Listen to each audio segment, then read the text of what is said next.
From the KPFK studios in Southern California, it's the Ralph Nader Radio Hour. Stand up, you've been sitting way too long.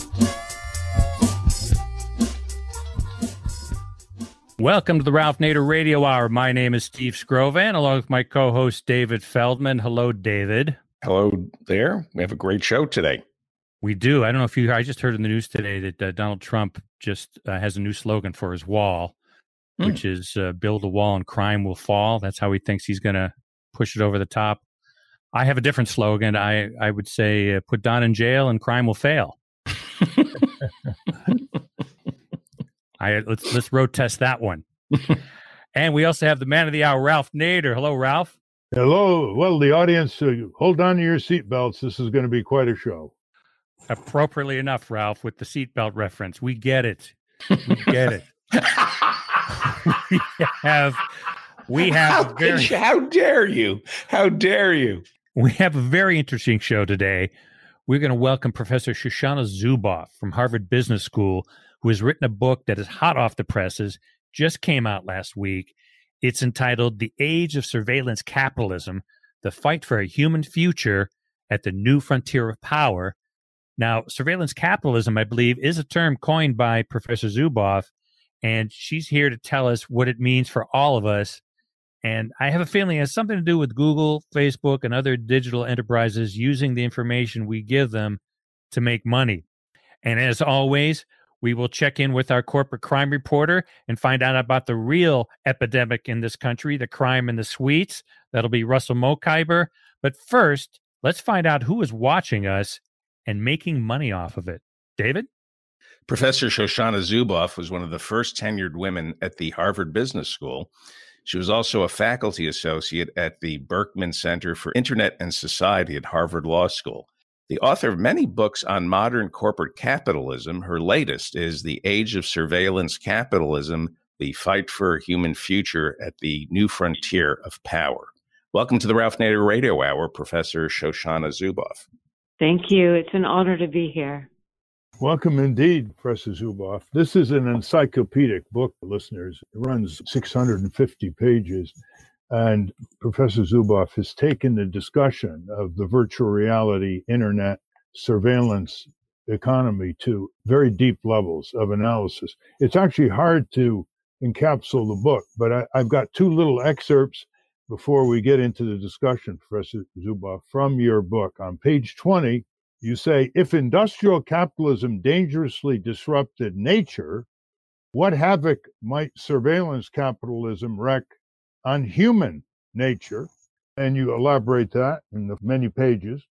And then on page 21, you say, surveillance capitalism is best described as a coup from above, not an overthrow of the state, but rather an overthrow of the people's sovereignty and a prominent force in the perilous drift toward democratic deconsolidation that now threatens Western liberal democracies. Only we, the people, can reverse this course, first by naming the unprecedented, and you emphasize the unprecedented, then by mobilizing new forms of collaborative action, the crucial friction that reasserts the primacy of a flourishing human future as the foundation of our information civilization. If the digital future is to be our home, then it is we who must make it so. Now, in reading through your book, I said to myself, let's see if Professor Zubov gets down to the contracts.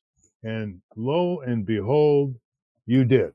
You want to describe the web of contracts that people don't even read, that tie them up, not just with Facebook and Instagram and Google, but the web that deals with licenses of all these zillions of apps, etc.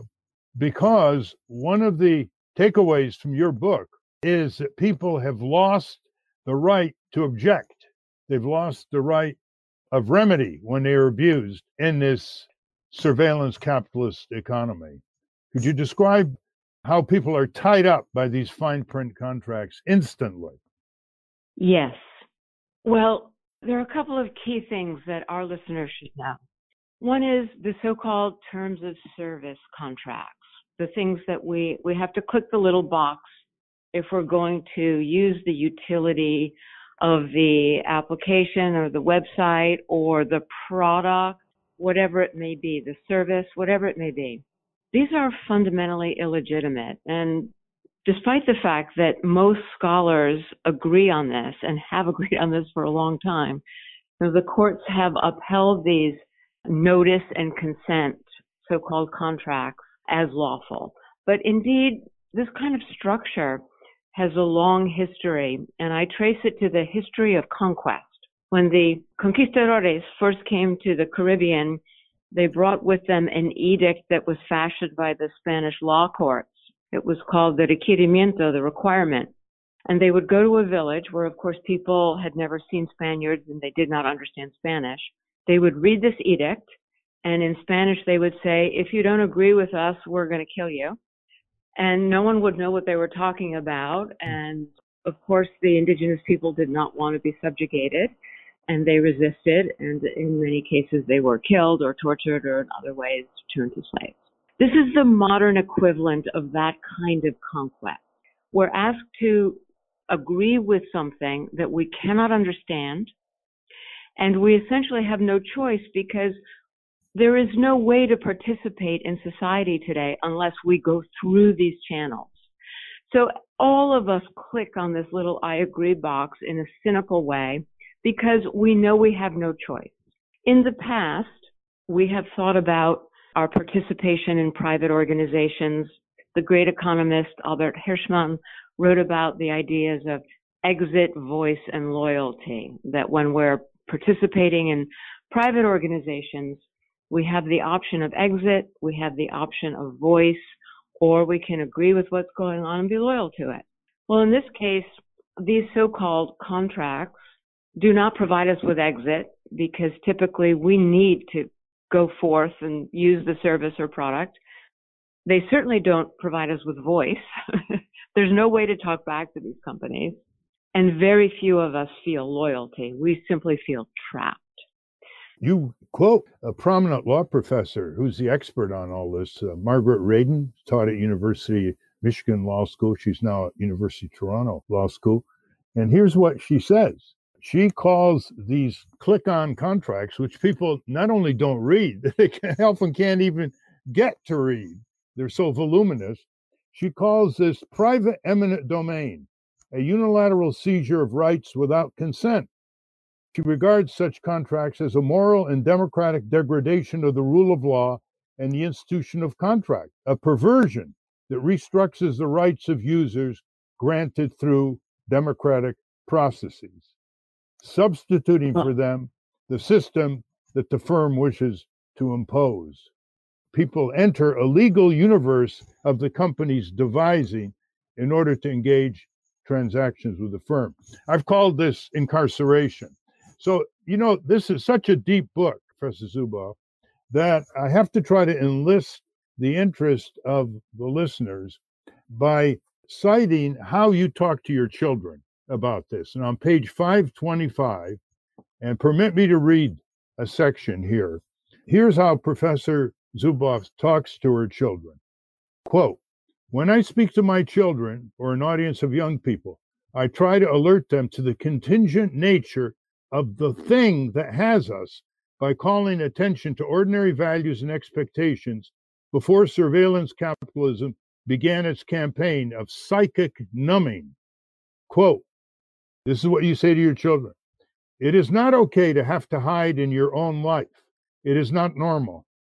It is not okay to spend your lunchtime conversations comparing software that will camouflage you and protect you from continuous unwanted invasion.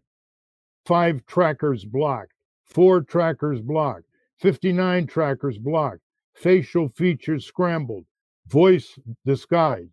Quote, "I tell them that the word search has meant a daring existential journey, not a finger tap to already existing answers. That, quote, friend, end quote, is an embodiment mystery that can only be forged face to face and heart to heart. And that recognition is the glimmer of homecoming we experience in our beloved's face, not, quote, facial recognition, end quote. I say that it is not okay to have our best instincts for connection and information exploited by a draconian quid pro quo that holds these goods hostage to the pervasive strip search of our lives. It is not okay for every move, emotion, utterness, and desire to be cataloged, manipulated, and then used to surreptitiously hurt us through the future tense for the sake of someone else's profit. These things are brand new, I tell them. They are unprecedented. You should not take them for granted because they are not okay, end quote. Well, how many parents talk to their children that way? How many parents are afraid of their children when it comes to this new technology? Yes, well, part of the problem is we're all so busy, we're all working, we are harried, we have so many responsibilities. And for folks who are older, my age, your age, Ralph, some of this stuff may seem just so distant that we don't feel authoritative about it. But I want parents to trust their instincts. I want parents to demand that their children be present. And I want parents to read about what is this frontier that we've sent our children to. We've allowed our children to be the pioneers of this digital frontier that is now owned and operated by private capital. That was not the intention at the beginning. We thought that the internet was going to be an empowering place of voice and connection and the democratization of knowledge. And for many of us as parents, we just haven't been able to keep track of what it really is and what it really means and the effect that it really has on our children. So I do have a chapter in the book called Of Life in the Hive, where I write extensively about all the research that's been done to show exactly how this is affecting our kids. And it's not pretty. It's not pretty because our children should be developing their own inner resources and their own sense of identity and their own sense of a unique self. And those are precisely the kinds of inner experiences that are inhibited in the social network that encourages kids to compare themselves to one another and to see themselves through the other's eyes. So here's something for parents to remember. We've heard people like Eric Schmidt, the former CEO of Google, to say, if you have something to hide, then maybe you shouldn't be doing it. And my response to that is anyone who has nothing to hide is nothing.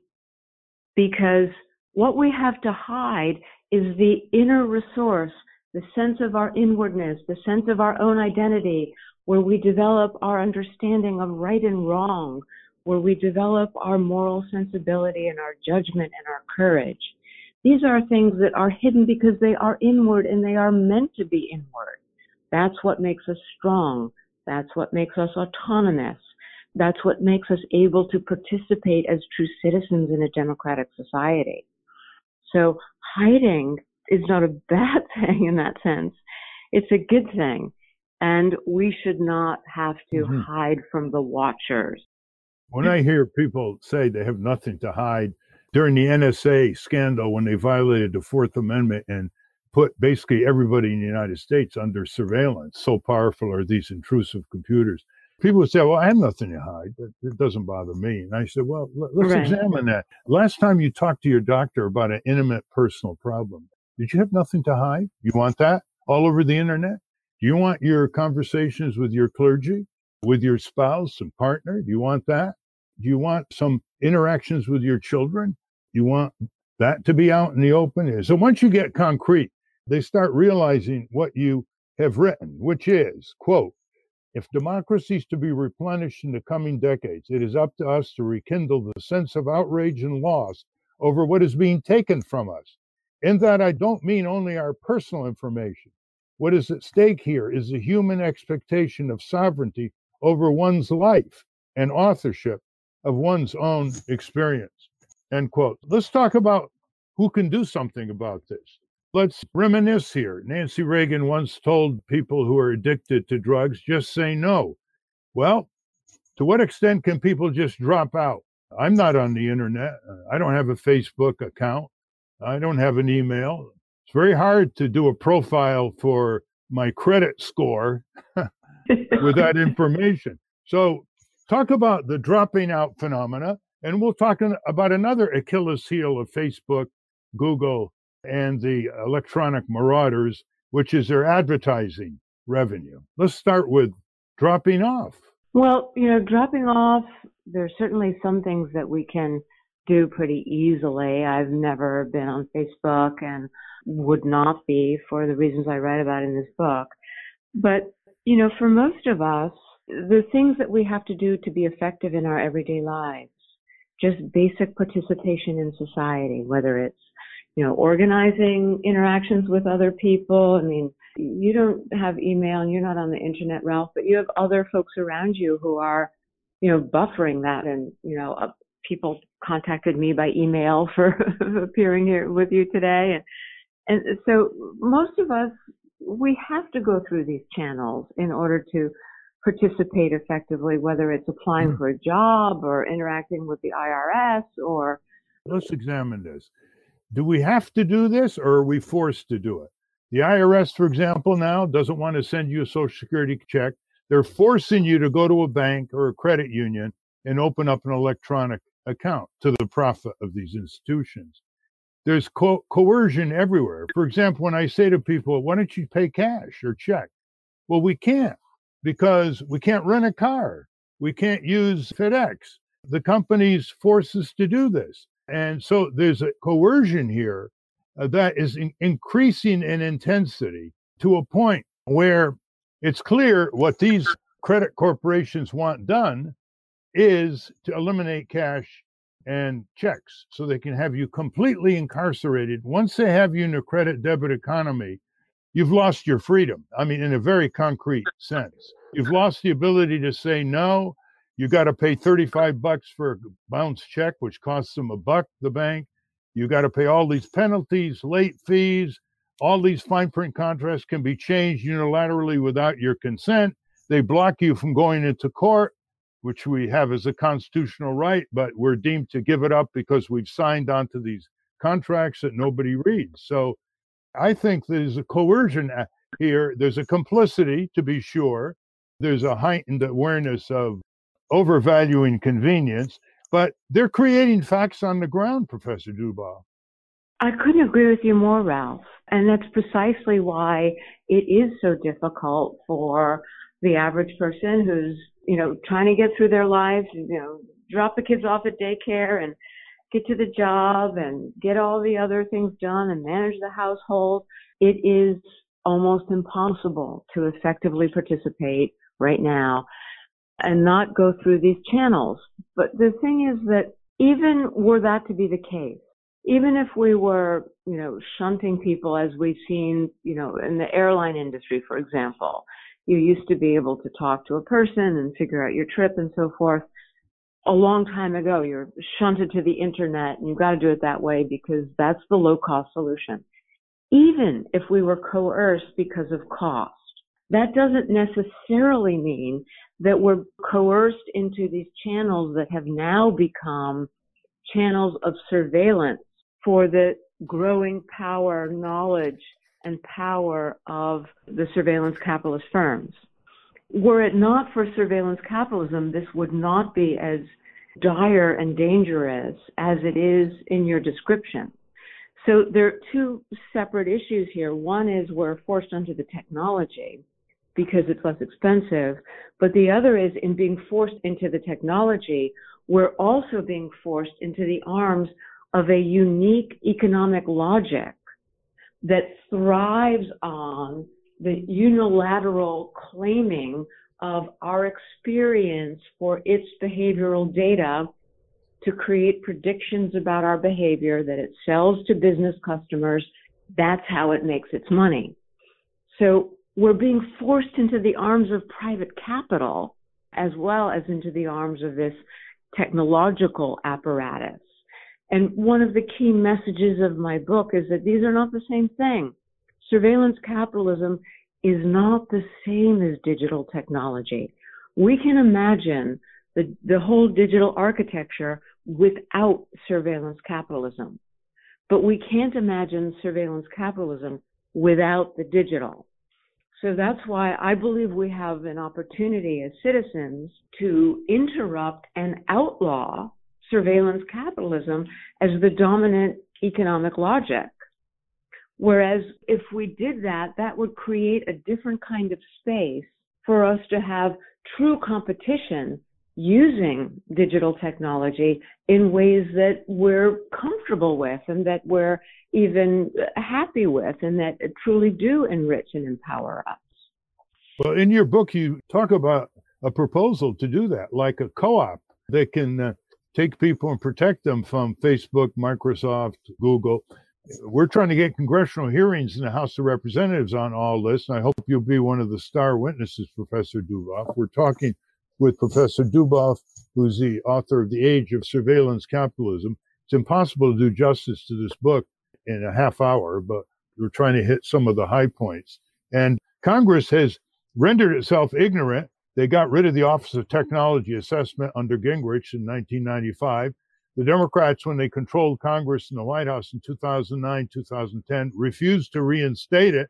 It's like they don't want to know, and the poor quality they're questioning of Mark Zuckerberg and others at the hearings show the deficiency. Yes. But at what point is the dread, anxiety, and fear of young people and the way they are being manipulated, threatened, intimidated, bullied on the internet going to tip the balance against the narcissism that leads them into this bull pit? Well, that's an interesting question. I think that part of this is that we've allowed the Facebooks and the Googles and the surveillance capitalist leaders to dominate the conversation. And it's been their values and their propaganda, their euphemisms, their misdirection that has really defined the situation.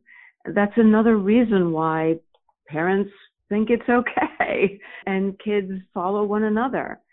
So I think, one of the things that's happening now, Ralph, is that I wonder if you sense this, because I do, even before the publication of my book, and I hope that my book contributes to this. But, I sense that perhaps we're at the beginning of a sea change in recapturing the narrative about what all this stuff really is and what it means. There's a much greater sense of cynicism today. There's a much greater sense of articulating our mistrust. There's a much greater sense that somehow the internet and the digital in general has been hijacked by forces that are not aligned with our interests, do not have our interests at heart, do not have the interests of democracy at heart.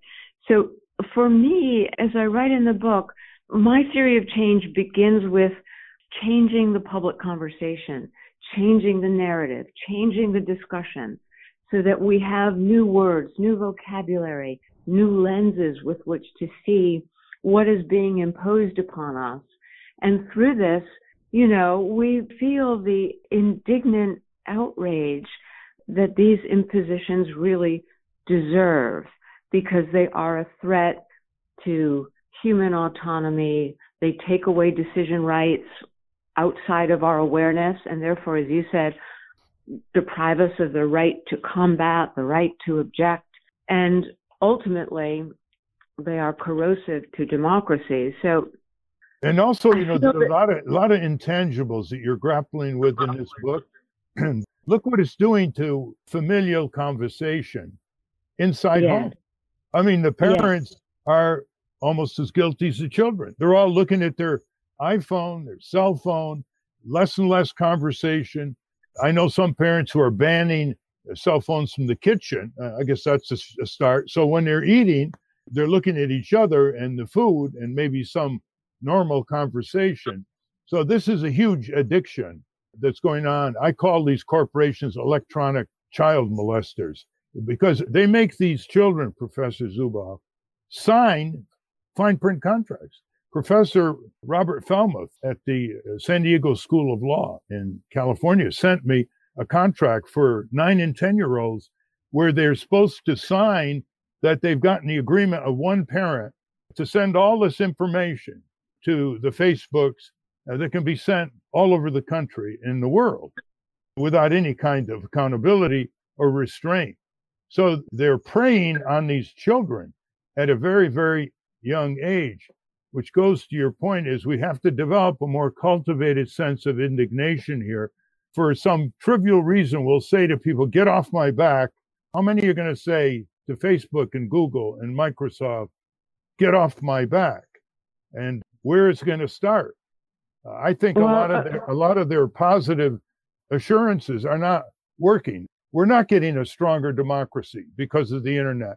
It's harder and harder to develop mass demonstrations through internet communication, like in front of the White House, demanding Trump resign for shutting down the government and violating his constitutional oath of office to faithfully execute the laws. We can't get the kind of mass rallies we got in the 19th century, led by Eugene Debs in the early 20th century. The advertisements are more deceptive and more intrusive on the internet than ever. The political fabrications more than ever. On the other side, it's a great way to retrieve information fast. There's no doubt about that. I mean, the information that you want to retrieve that's accurate. But, on balance, where do you come out here and where do you think the resurgence is going to start from? Well, Ralph, I have a bookshelf at home. I don't think I've ever told you this, but I have a bookshelf at home that's my Ralph Nader bookshelf.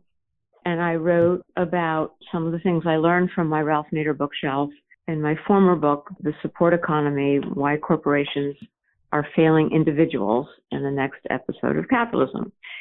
And, one of the things I learned from you, Ralph, is that with your resistance to General Motors, when you began, you were kind of an outlier, shall we say, but you were dogged and intrepid, and your indignation eventually infected our society and indeed the world. And you and your eventually many, many allies changed the conversation. You changed the perception of these corporations as aligned with their customers' interests. And in that, you made history. And I think we're at that kind of, perhaps the beginning of that kind of sea change right now, Ralph. I noticed there's recent research from Pew, the Pew Research Organization, that indicates right now that 1 out of 4 Americans, they're extrapolating from their surveys, has done something to change their relationship with Facebook. Stop visiting it, delete their account, take a break, something to change their relationship with Facebook. And largely that was, triggered by the Cambridge Analytica revelations. I hope that with my book and with other contributions, people will come to realize that the things that made us feel so much revulsion when we learned about Cambridge Analytica's political manipulations, those methods and methodologies are simply a day in the life, an ordinary practice of surveillance capitalism on a daily basis.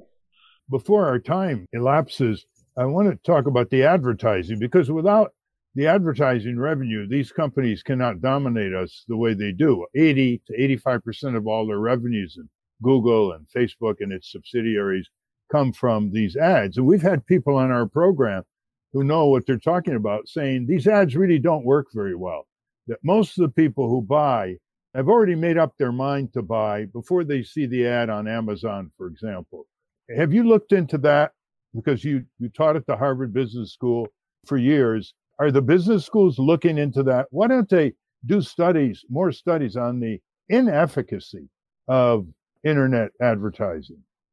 Well, that's a great question.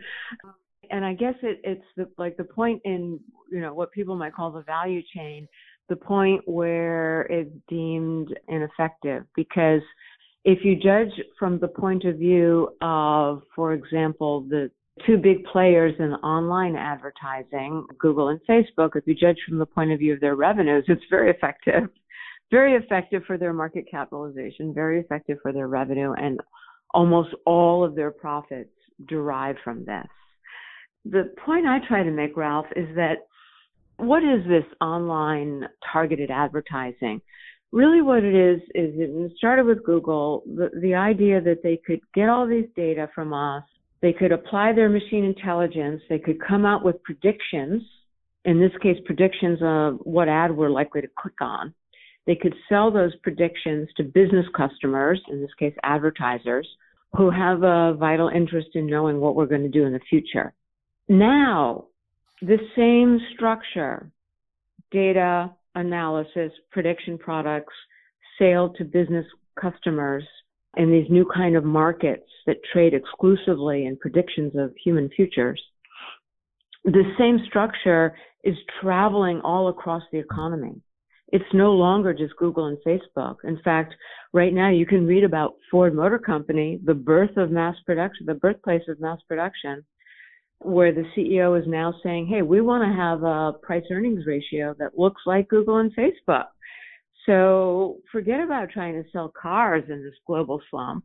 We're going to turn our vehicles into little surveillance pods, and we're going to get all these user data, and we're going to monetize that. And that's going to be our new road to profit margins.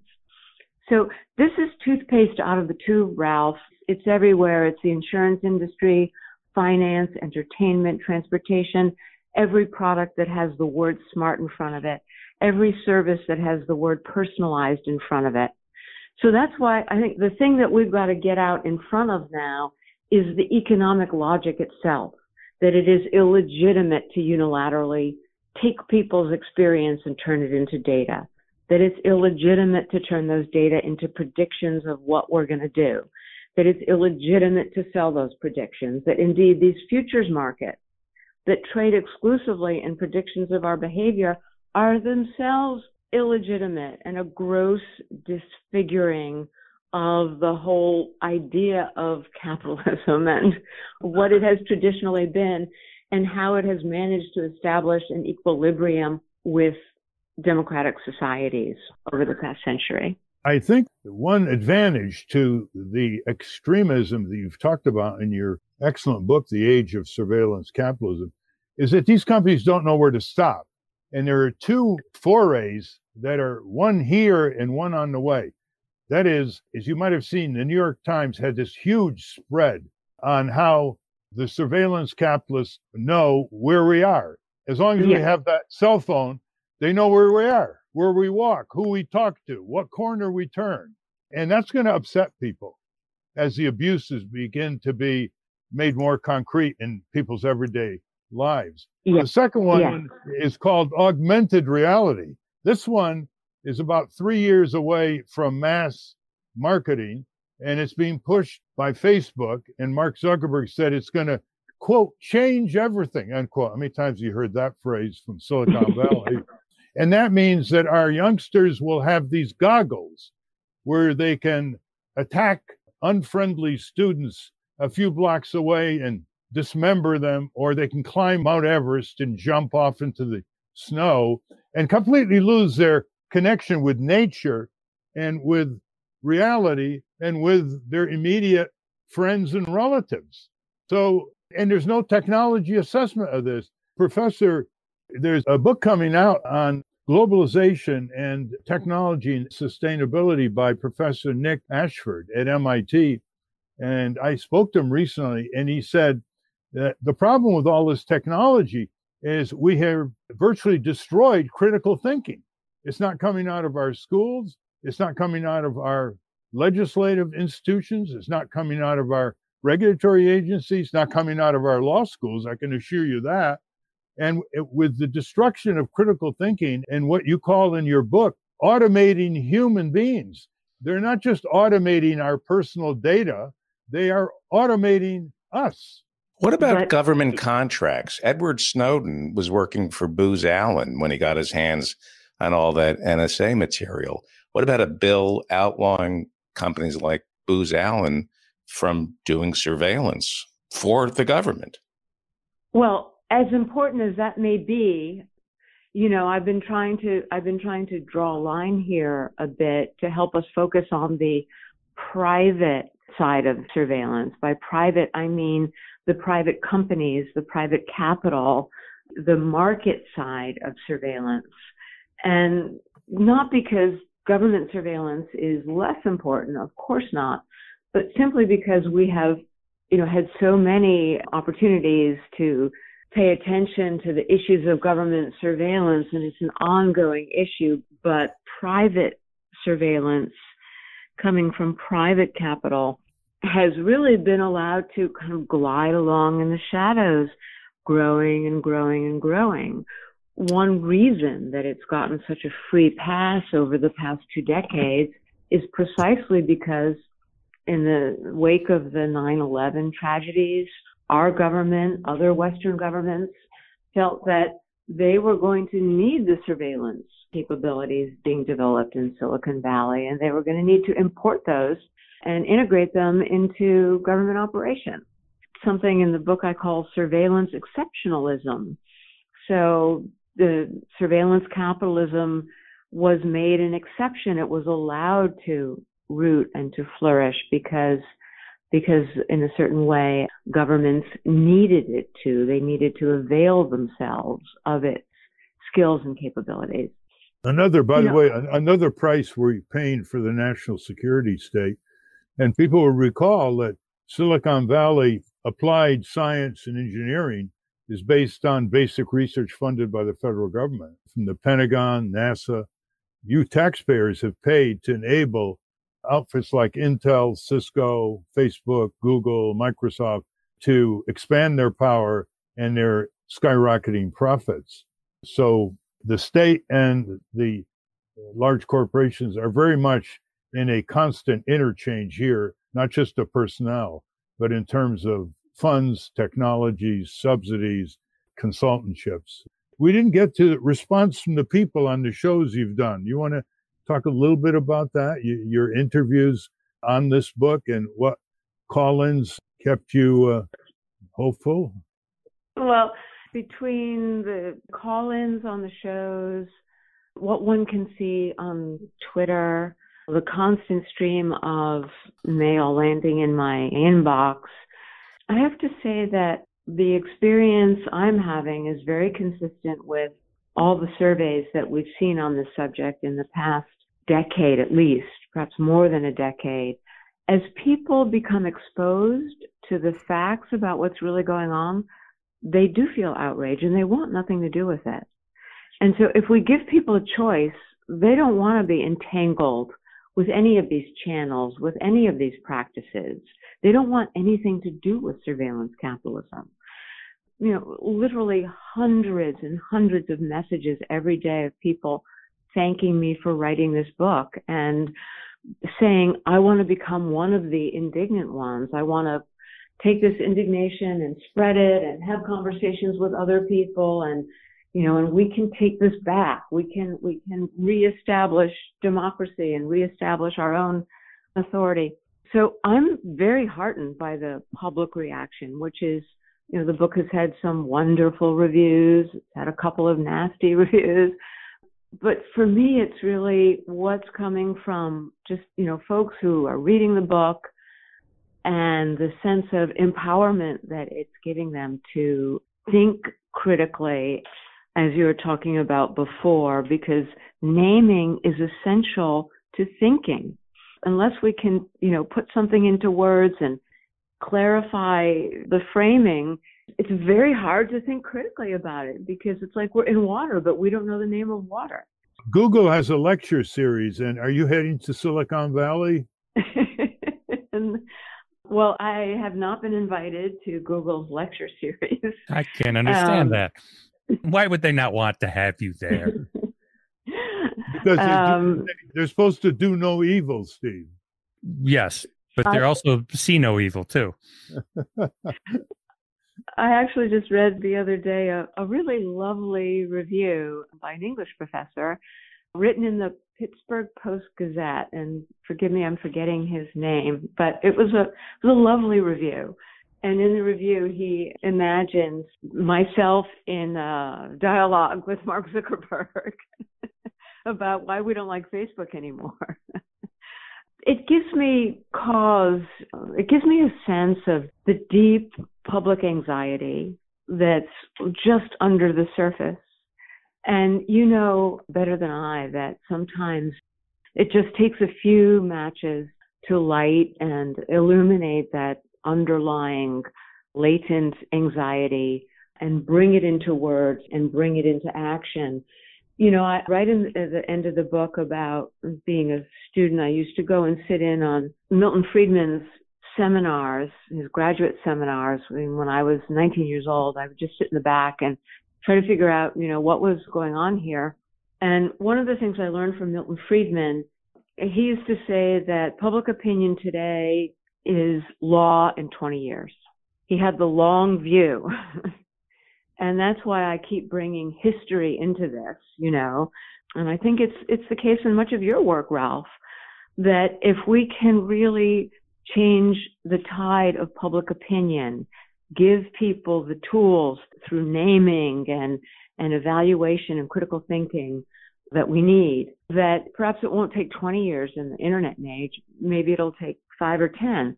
But the shift in public opinion is going to be critical because ultimately our public officials, even in our current state of a dysfunctional government, which will not last forever, our public officials cannot ignore public opinion. And as we shift and make new demands, ultimately they will too, and we will see new laws and we will see different kinds of judicial opinions.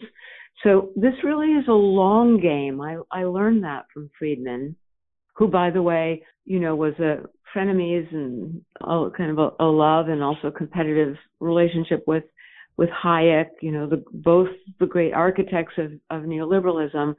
And they both shared very explicitly this perspective of the long game. They played it very well, and the last several decades are the result of that in our economies and our societies. Now this is another long game. You know, so I think that's just another reason not to lose heart. It's not going to be overnight change, but that doesn't mean it's not going to be fundamental change. The only difference is that the technology is a supersonic speed of change, and that wasn't true decades ago. There was more time decades ago, but with artificial intelligence and nanotech and biotech and all these things that are happening with climate disruption, there's a very serious problem of the people on this planet being confronted with cognitive dissonance and a complete fracture of any ability to frame and push back. That's what I see is the danger now. Yeah. You mentioned Albert Hirschman, who wrote this book, Exit and Voice, and I used to apply it to the stock market. The reason why shareholders don't demand more voice over the companies they own is because it's too easy to sell the shares and get out. In the work that you're covering, it's increasingly impossible to exit. Impossible. No exit. That's a serious problem. It's too bad Professor Hirschman is not here to write a second edition to his book. I agree. Although that no exit, Ralph, as we begin to give voice to outrage and to give voice to resistance, that no exit becomes, we haven't talked much about competitive opportunities here, but that no exit becomes a massive competitive opportunity for a group of other companies to come in and become the hub for an alternative ecosystem that is not surveillance capitalism, but returns us to, a reasonable equilibrium so that the digital is actually realigned with our interests. So we get back to that vision of the digital as empowering and pro-democratic. The alliance of companies that does this, perhaps led by someone like Tim Cook, Apple, not that they are without fault, but they have the capability to do this should they really choose to step into history this way. This is a competitive opportunity that actually offers those companies who are to step into this challenge, offers them every person on earth as a customer. Certainly every person on earth who has to deal with the internet in any kind of way. everyone would want to be their customer. Everyone will choose the alternative, because when people understand surveillance capitalism, they don't want anything to do with it. So there are huge competitive opportunities here. And that's the other thing that this conversation can achieve, which is to, really sort of, attract new competitors and new kinds of solutions that harness the technology in ways that not only can we live with, but that actually help us flourish. And actually, you describe a proposal to develop some sort of co-op here that has been put into practice, hasn't it? Isn't there an alternative that was described? Well, I talk about the need for new forms of collaborative action that kind of parallel, the breakthroughs in establishing the legitimacy and institutionalizing collective bargaining in the early 20th century. I talk about some of the work that Max Schrems is doing in Europe to bring people together, to use the new regulations of the GDPR, the General Data Protection Regulation, in ways that will establish new legal precedent and really force the courts to hold companies to account under this new regulatory regime. And there are other things like that are afoot. People who have, companies that are privacy respecting companies are writing to me every day. So I think many of these things are percolating right at the edge. And the question is, how do they come together under new leadership, new framing of capital, of how we do capitalism in the digital era that can really make this coalesce as a powerful alternative? Right now, things are pretty fragmented, is what I'm saying. They're kind of small scale and fragmented, but all of this and more can come together to really create an alternative. And as the big surveillance capitalists like Google and Facebook, and increasingly Microsoft and Amazon, as they come under pressure, these competitive opportunities are going to become very attractive and compelling, I think, because that's the way markets work. So, by the way, just in case our listeners think that there's a different situation in China and Russia and other socialist or communist countries, the same type of surveillance operates there, and also for profit in China. Isn't that the case? Yes, well, it has operated for profit in China, and increasingly, as I write about in the book, the Chinese government is moving to integrate those for-profit services into the functioning of the government itself. And I talk about what's happening in China as kind of the apotheosis of a nightmare endgame scenario here, should surveillance capitalism have its way, and the kind of power, I call it instrumentarian power, that it creates to not only know us, but also control us. Should that power continue unimpeded, what's happening in China is one example of the endgame, where private surveillance and public surveillance are integrated. Not only are citizens' behaviors completely known in exquisite detail, but they are controlled according to the principles of behavior modification that we're seeing here. For example, you behave the way we want you to behave, we give you rewards. You get a discount on your insurance policy, or you get a discount on your retail shopping, or your child gets a preference in the educational system. Rewards for correct behavior that fit what the Chinese government, the kind of behavioral norms that the Chinese government is trying to impose. Then the punishments rain down on you. You may not be allowed to buy an airline ticket, or you may not be able to buy a ticket for a first class seat on a train, or you may not be eligible for certain kinds of loans. Isn't it true they're starting to give people in China numbers, compliance numbers? You have a certain high compliance number or low compliance number. So they're putting numbers on people now. Yeah, so it's this credit system evaluates people and rates them and gives them a metric. And people have to be very vigilant about how they're being evaluated and what their metric is. For example, let's say you're on the Chinese equivalent of Facebook, and some of your friends that you communicate with a lot are people who have low social credit scores. This is social credit, remember, not financial credit. Low social credit scores. Then you yourself will have your credit score diminished because you have low scorers in your personal network. So that means that you have to drop those friends, at least in the network, in any public way. You have to drop communicating with those friends. You have to take them out of your network so that you can preserve your own rating so that you get access to these participation opportunities.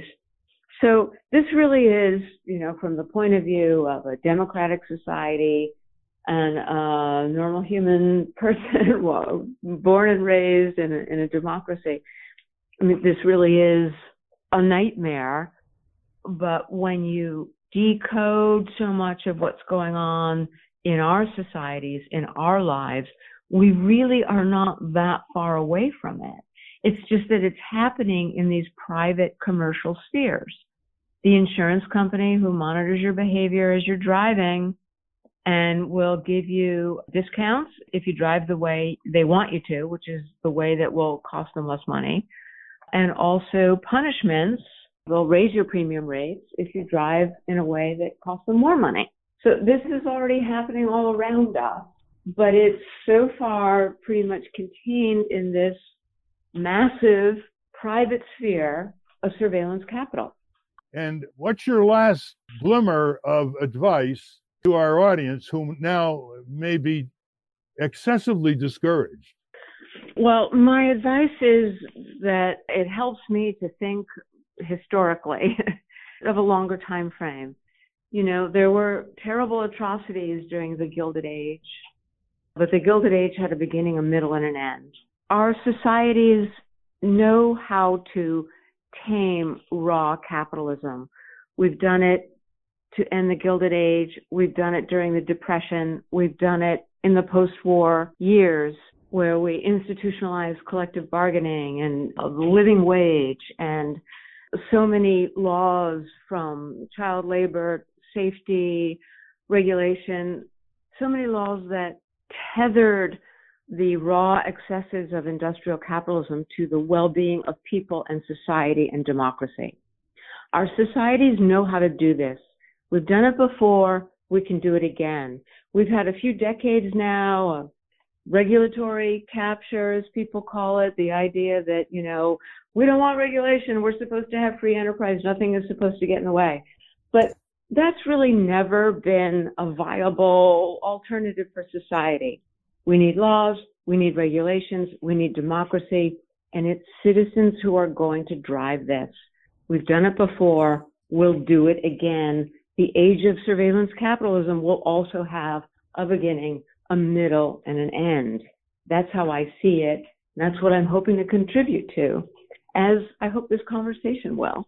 Well, there you are, listeners. Again and again, it never takes more than 1% of the people organized in congressional districts to require Congress to wake up to this problem in all its dimensions and to start doing something by empowering you, as well as establishing these rogue surveillance capitalists under the rule of law and our democratic framework. In fact, Professor Zubov calls surveillance capitalism a rogue economic mutation that thrives at the expense of human nature and threatens to cost us our humanity, end quote.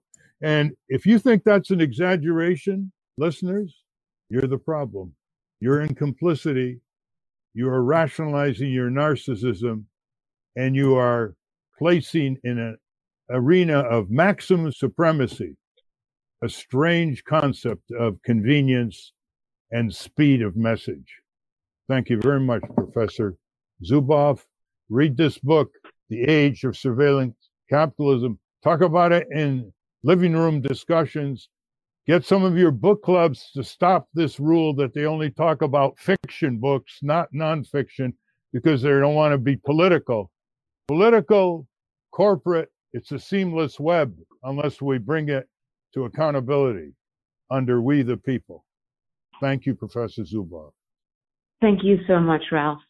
We've been speaking with Professor Shoshana Zubov, author of The Age of Surveillance Capitalism, The Fight for a Human Future at the New Frontier of Power.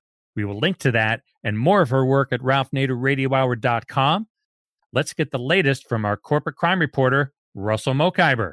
From the National Press Building in Washington, D.C., this is your Corporate Crime Reporter Morning Minute for Friday, January 25, 2019. I'm Russell Mokhiber. U.S. agribusiness is poisoning drinking water for rural Americans. That's according to a report in the Wall Street Journal. The journal reported that 1 in 7 Americans drink from private wells. Nitrate concentrations rose significantly in 21% of the regions where the U.S. Geological Survey tested groundwater from 2002 through 2012 compared with the 13 prior years. The greatest increases were in agricultural areas. More recent sampling shows the pattern is continuing. Meanwhile, more than 16% of groundwater from wells sampled between 2002 and 2012 topped the federal nitrate limit of 10 parts per million versus 12% in the 1990s. The worst kept secret is how vulnerable private wells are to agricultural runoff, said University of Iowa's David Swartney. For the Corporate Crime Reporter, I'm Russell Mokhiber. Thank you, Russell. I want to thank our guest again, Professor Shoshana Zubov. For those of you listening on the radio, that's our show. For you podcast listeners, stay tuned for some bonus material we call the Wrap-Up. Transcript of this show will appear on the Ralph Nader Radio Hour website soon after the episode is posted. For Ralph Nader's weekly column, it's free. Go to nader.org. For more from Russell Mokhiber, go to corporatecrimereporter.com. And Ralph has got 2 new books out. The Fable, How the Rats Reformed the Congress. To acquire a copy of that, go to ratsreformcongress.org. And To the Ramparts, How Bush and Obama Paved the Way for the Trump Presidency and Why It Isn't Too Late to Reverse Course. We will link to that also. The producers of the Ralph Nader Radio Hour are Jimmy Lee Wirt and Matthew Marin. Our executive producer is Alan Minsky. Our theme music, Stand Up, Rise Up, was written and performed by Kemp Harris. Our proofreader is Elizabeth Solomon. Join us next week on the Ralph Nader Radio Hour. Thank you, Ralph. It's the Congress, people. As I've said again and again, you want to do something? Go to ratsreformcongress.org. Hi, this is Jimmy Lee Wirt, producer of the Ralph Nader Radio Hour. Welcome to the wrap-up. First, Steve asks another question of Professor Zubov. Before we go, if you have an extra minute, I have a question. What would legislation look like that would rein in surveillance capitalism? Well, as I talk about in the book, to me, the legislative approach that we need is one that actually comes to grip with the specific mechanisms of this logic, how it actually works, what it actually does. Those are the things that we need to interrupt. Those are the things that we need to outlaw. And, just as sort of framing, I would say that many of the ideas that are on the table now don't correspond to effective impediments to this logic. For example, we talk about data ownership.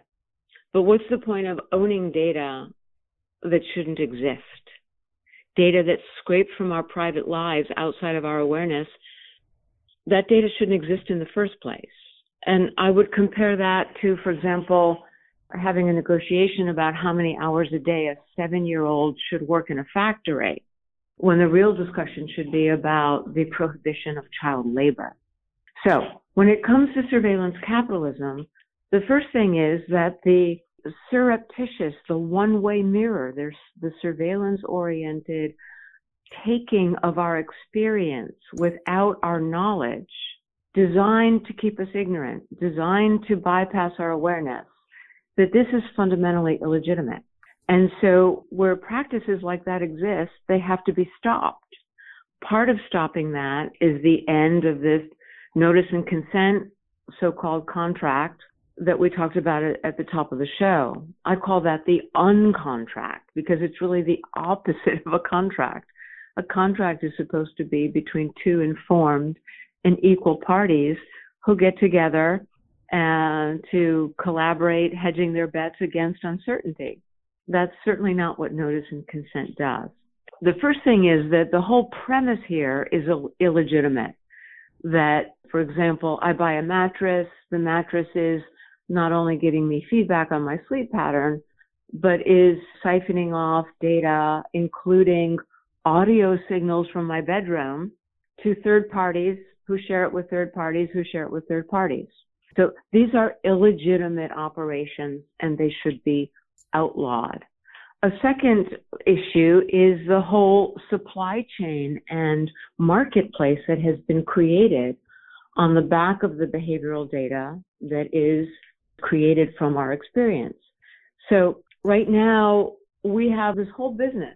All of the wealth that's been created in surveillance capitalism is based on creating predictions of our behavior and selling those predictions to business customers, not to us, but to business customers who want to lay bets on what we are going to do in the future, including the fact that companies, in order to be able to make better predictions, are actually learning how to intervene in our behavior and modify our behavior to more closely follow the commercial outcomes that would be nice for their customers. So this is a sort of ecosystem, if you will, of new institutions, new business practices. Each step along the way is deeply illegitimate. We didn't authorize it. Democracy didn't authorize it. We can show its pernicious effects on people and society. So this is where we need to bring law tailored to these mechanisms. Are there any Congress people or representatives of any kind really hip to this, making this case? Honestly, I think we are at the beginning of this conversation. We have a renaissance, let's say, of a discussion about privacy law. And that has penetrated Congress, as I'm sure you know. Many people are cynical about how far this is going to go in Congress, but there is a good chance that even if Congress doesn't follow through, that we will see many more privacy initiatives at the state level, similar to what we've just seen in California and California's new privacy laws. And now, Ralph answers a listener question about the Electoral College. Ralph, we have a question from David P. from Alaska. He writes, if Trump lasts through all of the investigations and is the nominee for the Republican Party again, this is what I predict will happen. Can you speak to the move of abolishing the Electoral College and where that movement currently stands? Thank you and keep it up. Thank you, David P. I hope next time you use your last name as well. The Electoral College should be abolished. I have favored that when I was running for president in prior years. And there is a movement that is halfway there to neutralize the Electoral College by overriding state compacts that agree with one another that if enough Electoral College vote states, namely 270 or higher, are enacted into law, they will give the Electoral College votes to whoever wins the presidential popular vote throughout our country. And you want to be part of this, go to nationalpopularvote.com. That's nationalpopularvote.com. It's a citizen movement. It's already enacted laws in California, Illinois, Connecticut, Maryland, New York, and they're more than halfway there. They're at 172 electoral vote states. So come on board and eliminate this crazy system where a presidential candidate can win the popular vote and lose the office. Only in America. Thank you for that question. And that's a wrap. Join us again next week on the Ralph Nader Radio Hour. Stand up, you've been sitting way too